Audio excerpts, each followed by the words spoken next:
There is a bird outside your window right now, or there was one this morning, and it knows something about you that you have never told anyone. It knows what time you usually come outside. It knows whether you move like a threat or like someone safe. It knows the difference between you and your neighbor. It has been building a profile on you, silently, patiently, without you ever noticing. And it has been doing this every single day. And here's the part that should genuinely unsettle you. It's better at reading you than most people in your life are. Scientists who study human-bird interaction have found something that sounds impossible until you look at the research. Birds don't just react to people as a general category. They react to you specifically, your patterns, your habits, your body language, your energy, in ways that are so precise and so consistent that researchers have described it as profiling. You think you're watching birds. You're not. You are being watched. You are being studied. And a file is being built on you right now. Welcome to BirdsMindTheory. Today we are going to go through exactly what's in that file, piece by piece. And I promise you, by the end of this video, the way you move outside will never be the same again. Let's start with the most personal thing birds track about you, your face.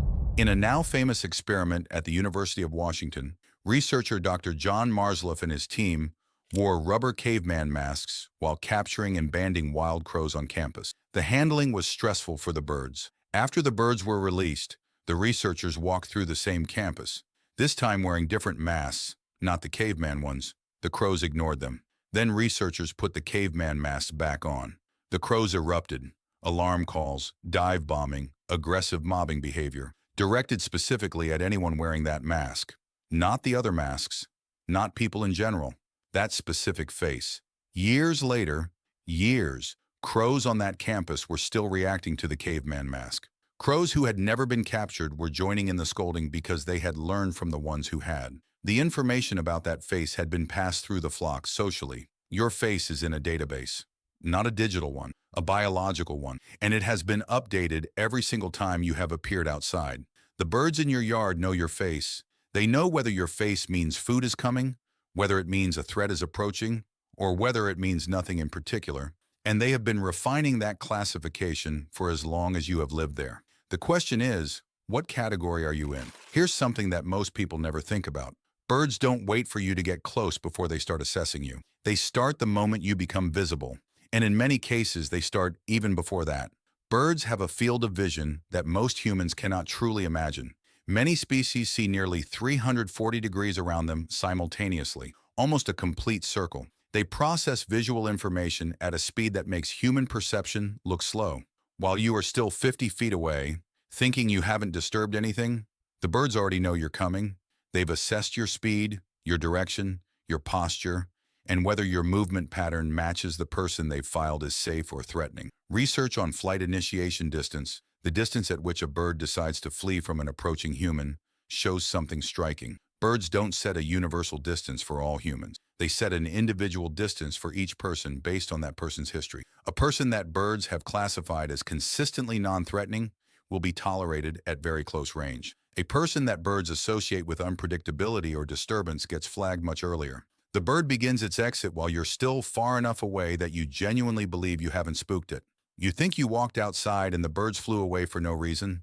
The birds flew away because they recognized your pattern, and your pattern today didn't match what they've filed as safe. This one changes everything about how you move outside. Direct eye contact, sustained, focused, locked-on eye contact, is a predator behavior. Every predator that has ever targeted a bird has stared at it first. Hawks lock their gaze before diving. Cats freeze and stare before pouncing. The stare is always the signal that comes before the attack. Birds have encoded this across millions of years of evolution. A direct stare from any large creature means danger is seconds away.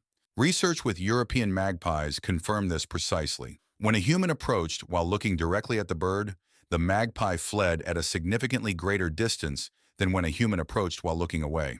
The bird's threat assessment changed dramatically based entirely on where the human's eyes were pointed, not how close they were, not what they were doing with their hands, just the direction of the gaze. Now think about what you actually do when you see a bird outside. You stop. You stare at it. Maybe you try to get a better look. Maybe you grab your phone to take a picture, and you point it directly at the bird while looking straight at it. To you, this is admiration. To the bird, this is a predator locking on. And that moment, that stare, gets added to your file.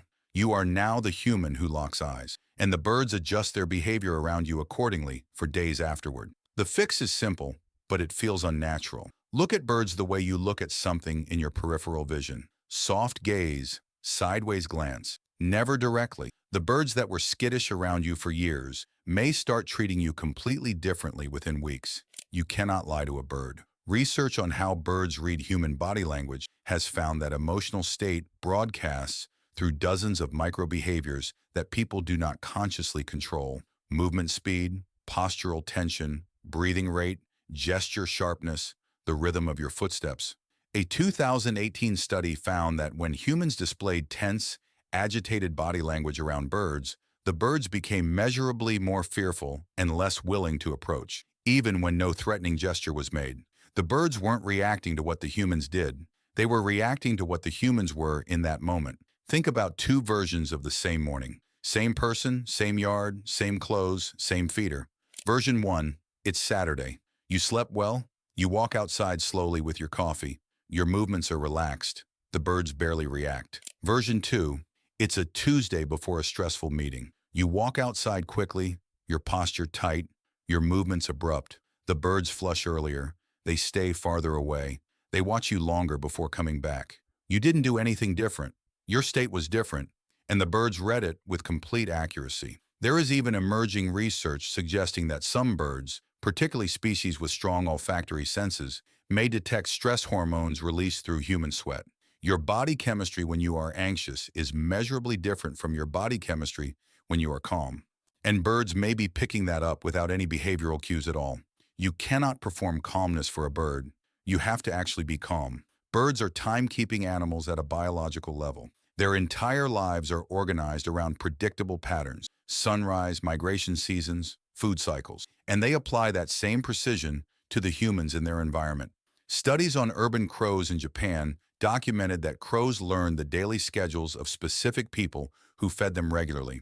The crows would arrive at the location several minutes before the person was due to appear.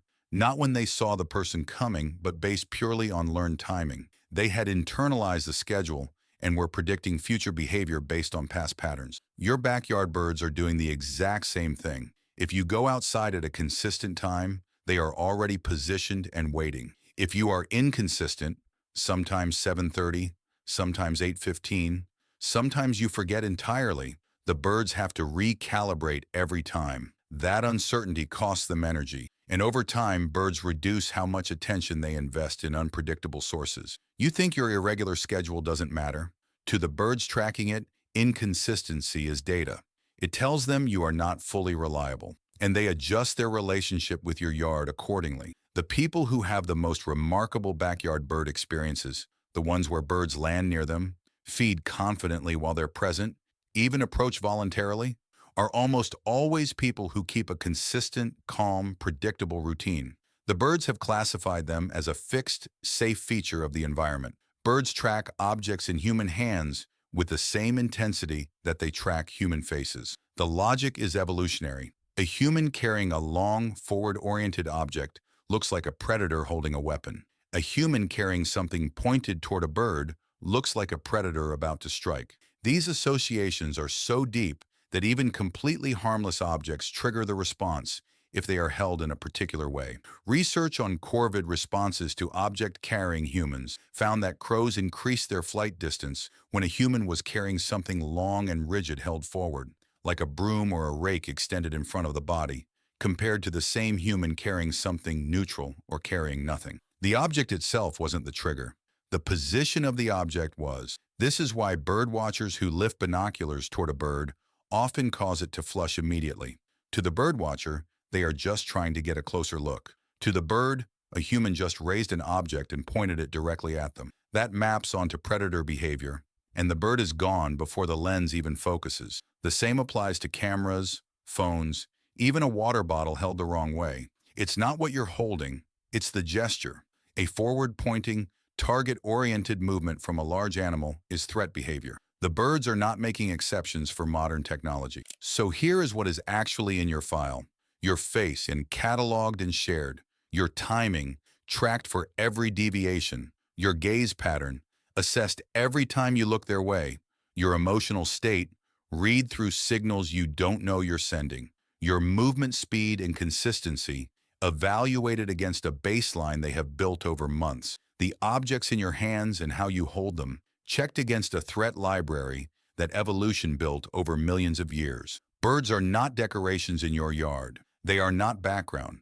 They are active, intelligent observers running continuous threat assessments on every large creature in their environment, including you, using a cognitive system that, in certain areas, genuinely outperforms human perception. The people who understand this, who move slowly, look softly, show up consistently, and bring calm energy into the space, are the people that birds choose to be near. Not because the birds are friendly, because those people have earned a classification, safe. And that classification, once earned, is remarkably durable. Crows remember faces for years. Mockingbirds track individuals across seasons. The relationship you build with the birds in your space is a real relationship, built on real data, real memory, and real trust. The next time you step outside, you are not just going into a yard. You are walking into an environment where you are known, where you have a history, where something is watching you with far more attention than you have ever given it. The question now is, what does your file say? If this changed the way you think about the birds outside your window, hit subscribe, because this is exactly what this channel does every single week. And I want to hear from you in the comments. Have you ever noticed birds behaving differently around you on different days and had no idea why? Now you have the answer. Share this with someone who thinks birds are just birds, because after this video, they'll never see them the same way again.